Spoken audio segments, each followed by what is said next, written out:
અમરેલીમાં ફરી એક વખત રાજકારણ ગરમાયું છે, પરંતુ આ વખતે કોઈ નેતાના નિવેદન કે પક્ષ પલટાથી નહીં, પણ એક યુવતીના આરોપથી અમરેલીના રાજકારણમાં ખળભળાટ મચી જવા પામ્યું છે.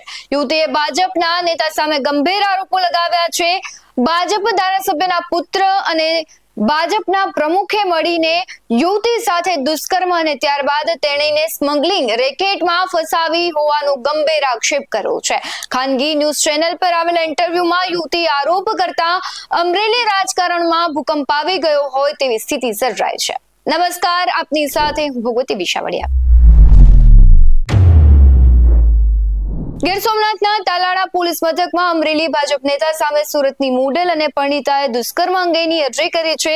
બગસરા બીજેપી પ્રમુખ પ્રદીપ ભાખર સામે સુરતની પરિણીતાએ દુષ્કર્મ કર્યાનું ફરિયાદ અંગેની અરજી કરી છે. અને આ પરિણીતાએ તાલાળાના બોરબાવના એક રિસોર્ટના રૂમમાં કોલ્ડ ડ્રિંક્સમાં કંઈક ઉમેરીને દુષ્કર્મ કર્યો હોવાનું આરોપ લગાવ્યો છે. ત્યારે આ સાથે પરિણીતાએ જણાવ્યું છે કે પ્રદીપ ભાખરે કેફી પીણામાં કંઈક પીવડાવી બેભાન કરી દુષ્કર્મ આચર્યું હતું. જ્યારે ભાનમાં આવી ત્યારે શરીર પર કોઈ કપડું નહોતું. આ ઉપરાંત યુવતીને ડ્રગ્સના કેસમાં પણ ફસાવીને 2 મહિના જેલ કરાવી હોવાનો પણ આરોપ લગાવ્યો છે.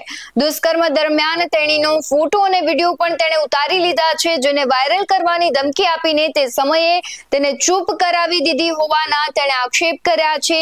તેમણે કહ્યું છે કે અમે તાલાળા પોલીસમાં થોડા દિવસ પહેલા પોસ્ટ મારફતે અરજી મોકલી હતી, પરંતુ પોલીસે તે અરજી પર ધ્યાન ન આપ્યું હતું, જેના કારણે સુરતથી તાલાળા તે આવી હતી. શું કહી રહી છે યુવતી, તેના પર નજર કરીએ. ઓકે બેન, આજે તમે તાલાળા પોલીસ સ્ટેશન પહોંચ્યા છો, કઈ બાબતને લઈને પહોંચ્યા છો, શું છે આખી વિગત? બગસરાના ભાજપના પ્રમુખ છે પ્રદીપ ભાખર, જેણે બોરવાવ ગામમાં અમે રિસોર્ટની એડવર્ટાઇઝ માટે આવેલા હતા, ત્યારે એણે મને થમ્સઅપમાં ખબર ને શું નાખીને પીવડાવી દીધું. મને બેભાન કરીને મારી ઉપર એણે દુષ્કર્મ કર્યું.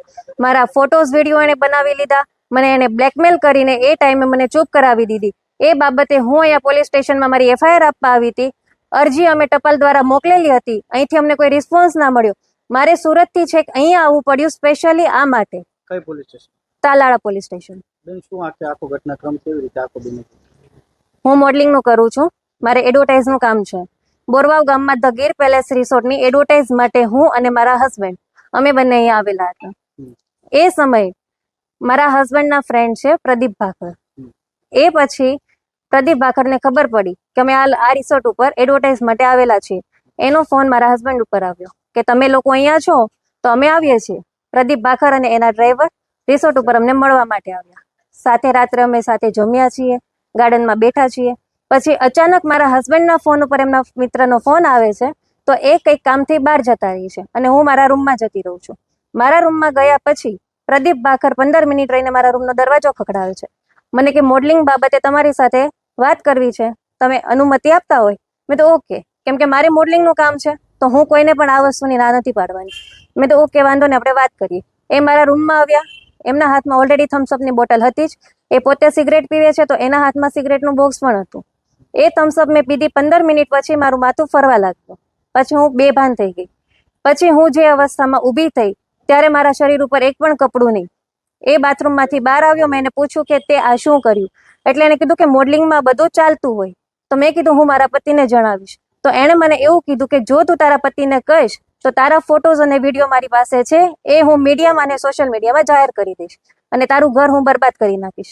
બસ આ બાબતે એ ટાઈમે હું ચૂપ થઈ ગઈ હતી. અત્યારે ફરિયાદ નોંધાવા આવ્યા છો? જી, સોરી, અત્યારે તમે ફરિયાદ કરવા આવ્યા છો, ફરિયાદ લીધી છે? નહીં, અરજી લીધી છે. 1 કલાકથી પોલીસ સ્ટેશનમાં અમે બેઠા છીએ. અહીંથી આમ કરે છે, સાહેબ આવે છે એમ કરીને સાહેબ હજી આવ્યા નથી. અન્ય કોઈ આની સાથે સંકળાયેલા હતા? આ પછીની મેટર ઘણી આગળ વધી હતી. આ મેટર એટલી આગળ વધી ગઈ હતી કે હું છેલ્લે 2 મહિનાની જેલ કાપીને આવી છું. ત્યાં સુધી મારી ઉપર આરોપ લાગી ગયેલા છે.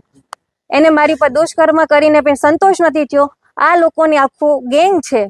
છેલ્લે એને મને જેલમાં નાખી દીધી. 2 મહિના હું જેલમાં રહીને આવી છું, એ પણ કેવા કેસમાં? NDPS ના કેસમાં. શું માંગણી છે? સાથે કોણ કોણ હતા? જેવી કાકડિયાના છોકરો આનંદ કાકડિયા. શું માંગણી છે? હું જેમ જેલમાં જઈને આવી છું એમ મારે પણ આ લોકો જેલની સળિયા પાછળ જોઈએ. અન્ય કેટલા લોકો હતા આ બંને સિવાય કોઈ? નહીં, આ બંને સિવાય કોઈ નહોતા. બટ આજની ડેટમાં મેં સવારે મારા હસબન્ડનો વિડીયો જોયો છે. મારા હસબન્ડ અત્યારે ખુદ મારા વિરુદ્ધમાં બધું બોલે છે કે મારી વાઈફ એનું ફેમિલી સ્મગલિંગનો ધંધો કરે છે, એ લોકો આવું કરે છે. એ વિડીયોમાં સાફ સાફ જાહેર થાય છે કે આ એક સ્ક્રિપ્ટેડ વિડીયો છે, એની પાસે પ્રેશરથી આ વસ્તુ બોલાવવામાં આવેલી છે. અત્યારે તમે કેના ભેગા છો, ક્યાં આવ્યા છો? હું અત્યારે મારા મમ્મી અને મારા અંકલની સાથે તાલાળા પોલીસ સ્ટેશનમાં આવેલી છું. યુવતીએ પ્રદીપ ભાખર પર ઘણા આક્ષેપો કર્યા છે, જે ઘણા ગંભીર આક્ષેપો છે. આની પહેલા પણ ઘણા એવા રાજકીય વગ ધરાવતા લોકો પર દુષ્કર્મ જેવા ગંભીર ગુનાઓના આરોપ લાગ્યા છે.